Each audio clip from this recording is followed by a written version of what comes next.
अस्सलामु अलैकुम प्यारे दोस्तों, आपने लोगों को ये कहते हुए सुना होगा कि अब की बार मेरे तरफ का मुहर्रम बहुत अच्छा हो रहा है, अब की बार मेरे तरफ का मुहर्रम बड़ी धूमधाम से हो रहा है, हमारा मुहर्रम जीत गया, हमारा मुहर्रम हार गया।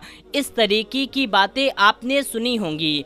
लेकिन इस बार योगी जी का बहुत बड़ा फरमान आ गया है, जिसको सुनकर के आप हैरान और परेशान हो जाएंगे। तो आप इसको पूरा जरूर से सुनकर के ही जाइएगा। दोस्तों, आपने देखा होगा कि मुहर्रम में ताजियादारी के दौरान नाच कूद करना, दंगई करना, शराब पी पी के डांस करना, ऐसे लोगों को शर्म करना चाहिए जो इमाम हुसैन के नाम पर गुंडागर्दी कर रहे हैं। और आज की इस वीडियो में हम आपको बहुत कुछ बताने वाले हैं। वीडियो को बिल्कुल भी छोड़कर मत जाइएगा। अगर आप एक सच्चे मुसलमान हैं, दीने इस्लाम को मानने वाले हैं, कलमा पढ़ने वाले हैं, तो वीडियो को छोड़ करके हरगिज मत जाइएगा। और उन सभी मुसलमान भाइयों से मेरी गुजारिश है कि जो ताजिया को लेकर के, मुहर्रम को लेकर के गुंडागर्दी करते हैं, बड़े बड़े ऊंचे ऊंचे ताजिया निकालते हैं। दोस्तों, मुहर्रम सिर्फ एक महीने का नाम है, लेकिन ये जो ताजिया निकाला जाता है इसको सिर्फ ताजियादारी कहा जाता है, मुहर्रम नहीं। दोस्तों, इसमें हम आपको बहुत कुछ बताने वाले हैं। आप इस वीडियो को सिर्फ अपने तक मत रखिएगा, बल्कि इस वीडियो को और भी लोगों तक शेयर करिए, ताकि अगर किसी भी एक शख्स के दिल में ये बात उतर गई तो इससे आपको भी सवाब मिलेगा और हमें भी सवाब मिलेगा। तो दोस्तों, चलिए शुरू करते हैं। सबसे पहले योगी जी को लेकर के शुरू करते हैं। योगी जी उत्तर प्रदेश के मुख्यमंत्री हैं और उन्होंने कावड़ यात्रियों के लिए क्या कहा है और मुहर्रम के लिए क्या कहा है, आइए आपको सब कुछ बताते हैं। सबसे पहले योगी जी ने फरमान जारी किया है कि अगर कावड़ यात्रा के दौरान अगर डीजे की आवाज़ लिमिट में ना रही तो कार्रवाई होगी। और मुहर्रम के जुलूस के दौरान कोई भी तलवार या हथियार हवा में नहीं लहराएगा, यानी कि हथियार का प्रदर्शन नहीं करेगा। जो ऐसा करेगा उसके ऊपर कार्रवाई होगी। और मुहर्रम में कोई भी नई परंपरा की अनुमति नहीं होगी, यानी कि कोई भी नया चीज़ निकाल लेना उसकी अनुमति नहीं होगी। और दूसरे की धार्मिक भावनाओं को आहत नहीं करना है, यानी कि दूसरे धर्म के बारे में कुछ उल्टा सीधा नहीं बोलना है, दूसरे धर्म के बारे में कोई नारेबाजी नहीं करनी है। और जुलूस पर पुलिस की कड़ी निगरानी रहेगी, यानी कि पुलिस की नज़र रहेगी। और सबसे ज़्यादा इस चीज़ पर नज़र रहेगी कि कोई शख्स मुहर्रम में जुलूस में तलवार हथियार का प्रदर्शन ना करे, और ऐसा करने वालों पर कड़ी से कड़ी कार्रवाई की जाएगी। तो दोस्तों, ये हो गया सीएम योगी आदित्यनाथ का फरमान। दोस्तों, अब बात करते हैं मुहर्रम के जुलूस की। कि आपने देखा होगा कि जब भी मुहर्रम का जुलूस निकलता है तो सबसे पहले आगे ढोल बजाने वाले रहते हैं, फिर उसके बाद में नाच गाना करने वाले रहते हैं जो हुल्लड़बाजी करते हैं, शराब पी पी करके नाचते हैं, डांस करते हैं। और फिर उसके पीछे ताजिया रहता है। और इस कदर डांस होता है कि अगर उनसे पूछा जाए कि ये डांस क्यों करते हैं तो कहते हैं खुशी है। हाँ, मानते हैं कि इमाम हुसैन शहीद हुए हैं और शहीद मरता नहीं, शहीद हमेशा जिंदा रहता है, तो वो जिंदा है, इस बात की खुशी है। लेकिन क्या यही तरीका है खुशी मनाने का इस्लाम में? इस्लाम ने वैसे भी डांस को हराम करार दिया है। दोस्तों, लोग इतनी ऊंची ऊंची ताजिया बना लेते हैं और फिर पूरे मोहल्ले बस्ती में घुमाते हैं।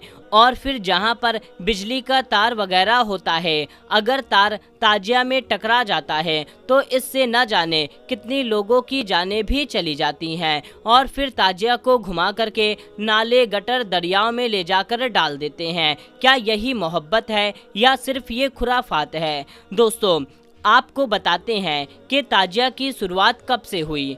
दोस्तों भारत में सन 1370 के आसपास एक तैमुरलंग बादशाह की हुकूमत थी।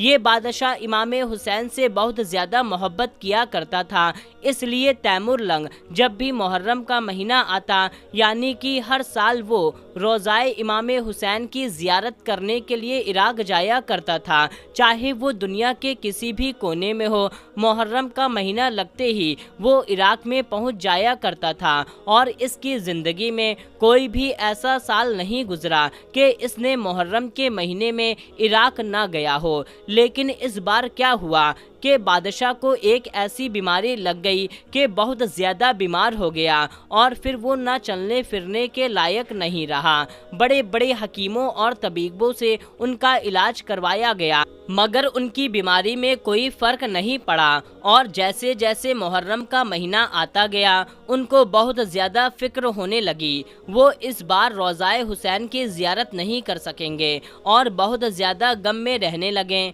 उसने इस बार अपने मंत्री संतरियों से भी इसकी चर्चा करी। दोस्तों तैमुरलंग ने बहुत सारे मंत्री संतरियों से इसके बारे में चर्चा करी, जिसमें से एक तैमुरलंग का बहुत खास सिया मंत्री था। उसने अवाम में ये ऐलान कर दिया कि जो इमाम हुसैन के रोज़े की हुबहू नकल बना करके लाएगा उसको राजा की तरफ से बहुत बड़ा इनाम दिया जाएगा। और उस समय बहुत बड़े बड़े कलाकार इस काम में लग गए कि वो सब मिल करके इमाम हुसैन के रोज़े की नकल बनाना शुरू कर दिया। और उन लोगों ने बांस की लकड़ी को जोड़ जोड़ करके रोज़ाए इमाम हुसैन की नकल तैयार कर दी, जो बिल्कुल हुबहू इमाम हुसैन की रोज़े की नकल थी। जब वो तैयार हो गया तो उसको बादशाह तैमुरलंग के सामने पेश किया गया, जिसको देख करके बादशाह तैमुरलंग बहुत ज़्यादा खुश हुआ और अपने मंत्री को इनाम से नवाजा। और जिन लोगों ने उस ताजिया को बनाया था उन लोगों को भी बहुत ज़्यादा इनाम से नवाज दिया। और तब से ये परंपरा चालू हो गई कि हर साल अलग अलग तरह की अलग अलग मॉडल की ताजिया बना करके राजा के सामने लाया जाता और राजा उन्हें खूब इनाम से नवाजता था। और देश के कोने कोने से लोग आ करके इस ताजिया की ज़ियारत किया करते थे। दोस्तों आपको बता दें कि उस वक्त हमारा भारत कोई छोटा नहीं था बल्कि बहुत बड़ा था, जिसमें बांग्लादेश, पाकिस्तान, अफ़गानिस्तान और छोटे छोटे महाद्वीप भी शामिल थे, जिस वजह से ये बात पूरे एक बहुत बड़े देश में फैल गई। तब से लेकर के फिर ये देश के हर कोने में, यहाँ तक के चीन और रूस में भी ताजिया बनाने की परंपरा शुरू हो गई। और ये वो दौर था जब सबसे पहले ताजिया की शुरुआत हुई। और दोस्तों यही परंपरा के चलते हुए आज ताजिया बनाई जा रही है। लेकिन तब की ताजियादारी और अब की ताजियादारी में ज़मीन आसमान का फ़र्क है। पहले तैमुरलंग के ज़माने में जब ताजिया बनाई जाती थी तो ताजिया को बना करके सिर्फ बादशाह के सामने पेश किया जाता था ताकि उनको इससे इनाम मिल सके। लेकिन अगर अब आप देखेंगे कि ताजिया बना करके उसको पूरे में नचाया जाता है, उस पर ढोल बजाए जाते हैं, नाच किया जाता है, तलवारें लहराई जाती हैं और ऐसी ऐसी गुंडागर्दी की जाती है कि आप खुद ही जानते हैं। दोस्तों इमाम हुसैन की लाश को देख करके बीबी जैनब ने पर्दा न छोड़ा, लेकिन आज ताजिया देखने के लिए औरतें बेपर्दा हो रही हैं। दोस्तों आपको इमाम हुसैन से मोहब्बत है तो उनके नाम पर आप गरीबों को खाना खिलाएं, सबील पिलाएं, शरबत पिलाएं, पानी पिलाएं, लंगर करें, लेकिन इस तरह की हुल्लड़बाजी ना करें। दोस्तों ये बात जिसको मालूम है कि ताजियादारी हराम है, जो हमारे नौजवान हैं उनको भी ये बात मालूम है कि ये खुराफात है, ये फिजूल की चीज़ है, लेकिन फिर भी वो इसको नहीं मना करते और ना ही वो खुद मानते हैं, क्योंकि अगर वो मान जाएंगे तो ऐसी हुल्लड़बाजी उनको और कहाँ देखने को मिलेगी, ऐसी बेपर्दा औरतें उनको और कहाँ देखने को मिलेंगी। तो ये उनके लिए एक मौका होता है ताकि वो अपनी ये हुल्लड़बाजी कर सके, अपनी गुंडागर्दी को दिखा सकें। लेकिन यहाँ पर ये बहुत बुरी चीज़ है जो सिर्फ इस्लाम को बदनाम करने की है, बल्कि हकीकत को आप पहचानें और हकीकत को पहचान करके सही गलत में फैसला करें। तो मेरे प्यारे दोस्तों, इस वीडियो में बस इतना ही। आप इस वीडियो को और भी लोगों तक शेयर करें। और दोस्तों, मिलते हैं, तब तक के लिए अस्सलामु अलैकुम, अल्लाह हाफिज़।